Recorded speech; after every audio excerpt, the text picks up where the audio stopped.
Lights on, back up and running.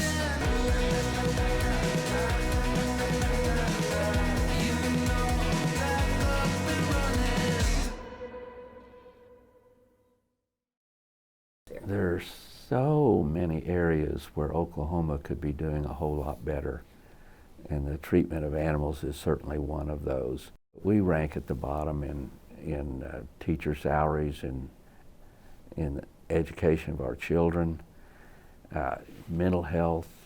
There are so many areas where we can do better, and maybe if we can get to a point where we're being safe and humane in regard to animals, we can start being safe and humane as to each other.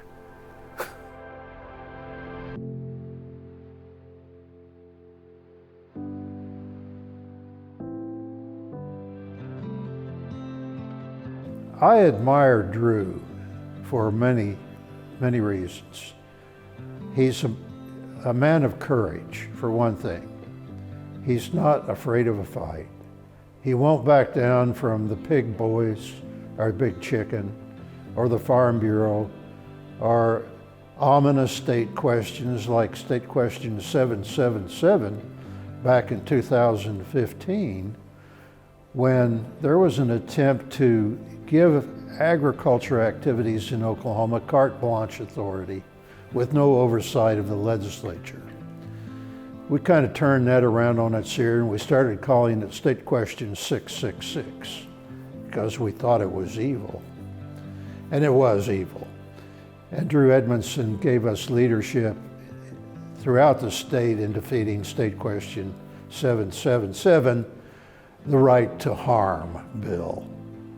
It's on the books as the Right to Farm bill, but it was the Right to Harm bill. Drew also filed a federal court lawsuit in Tulsa, Oklahoma, against some of the largest corporations in the world who were polluting the Illinois River watershed with chicken waste. He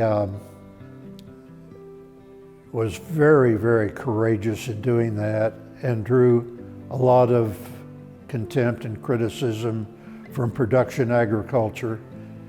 I remember there was an attempt in the legislature for the Attorney General, because of what Drew had done in filing the suit, to make sure that an Attorney General in Oklahoma could not file a lawsuit unless he had permission of the legislature to do it.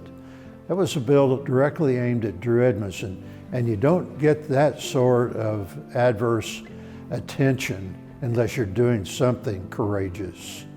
Save the Illinois River, STIR, was formed by a coalition of Tahlequah citizens in 1984 to protect the Illinois River from a threat coming from upstream. It was a large new wastewater treatment plant at Fayetteville. And Oklahoma and STIR sued the US EPA to try to stop that plant from going online.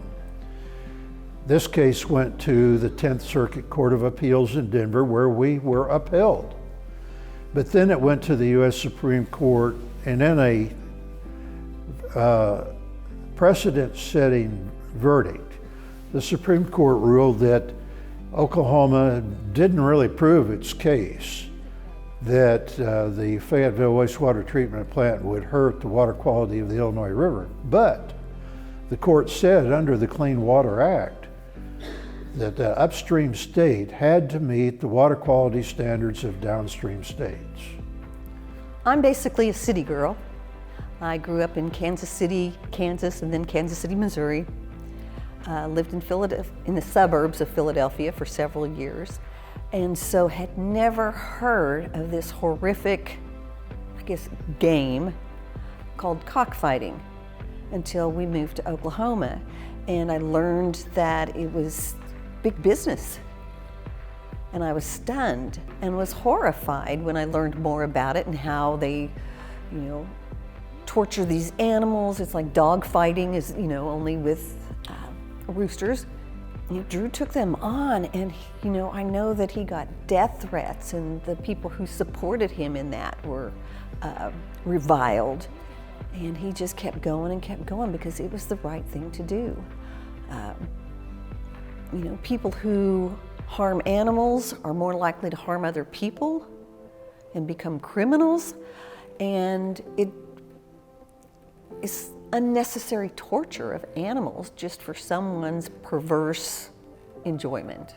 And so I was really proud of him and gained a lot of respect for him in taking on that industry. I first became acquainted with Drew Edmondson in the fall of 1991. I was a reporter and I was looking for a change in career. A mutual friend heard that Drew was looking for a campaign coordinator to run his campaign office in Muskogee. He was a declared candidate for the congressional office, District 2, Oklahoma District 2. And so I went down, I met Drew, and I knew right away he was the kind of person I wanted to work for. Drew was 6 years old when his dad ran for Congress in 1952. And one of the individuals who had worked for the late Ed Edmondson during his 48 campaign for Muskogee County Attorney had remembered Drew from those years.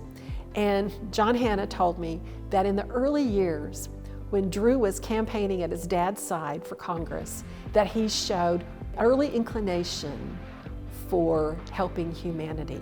Well, I've been around a lot of politicians and government leaders.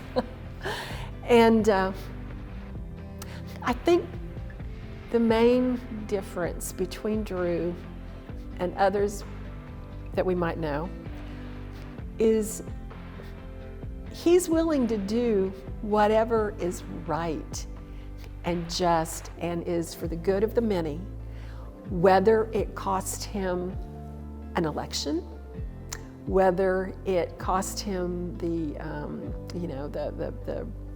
approval of citizens. It's funny, we never really know what influence we have over people. I always visualize Drew as the kind of person who influences a lot of people as he goes through his everyday life and never realizes it, but just by the virtue of the way that he lives his life and the way that he treats others,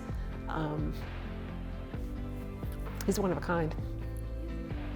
The thing to know about Drew is he's the most courageous politician in the state and has been for decades. I mean, that's been the difference, is that, you think about it, it's Oklahoma, and who's gonna take on, a corporate interest, and then a corporate interest that's like layered over with the kind of homespun kind of feel of agriculture? And the answer basically is nobody.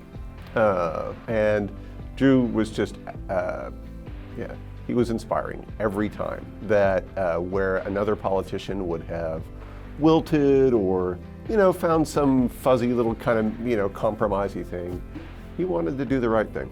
On the swine front, the largest company operating in Oklahoma was a company called Seaboard Farms. It is, as far as I know, still the largest company operating swine operations in Oklahoma. And we were working really hard to make sure that they had to comply with existing law to keep the water clean and to keep the odors coming from them under control. And he said, I had maybe a dozen people from Seaboard Farms come to see me about this, and not one of them is a farmer. And I thought that was really, that captured the way that you had this industry that called itself farming, but was really something different. So the toast at the table in the Edmondson household, so you have people around the table, is everyone raises their glasses and they say, "Here's to us and to those like us." And then there's a pause and everyone comes in together saying, "Damn few left." And that's, I think that encapsulates Drew Edmondson. I will never forget Drew speaking at one of our stir banquets. He talked about King Henry V's St. Crispin's Day speech. And he said something to the effect of Shakespeare's words, "We proud few will always gather on this day, on the feast of St. Crispin's Day. We'll roll up our sleeves and we'll show our wounds and be glad that we were here to fight. It's very important to me personally, and it's gratifying to have that recognized by groups like the Kirkpatrick Foundation, who are also interested in those issues. Most Oklahomans will think that what we did on tobacco is bigger, and what we did in creating a education technology trust is bigger. But some organizations recognize that what we do in the animal protection area is important, and I find that gratifying.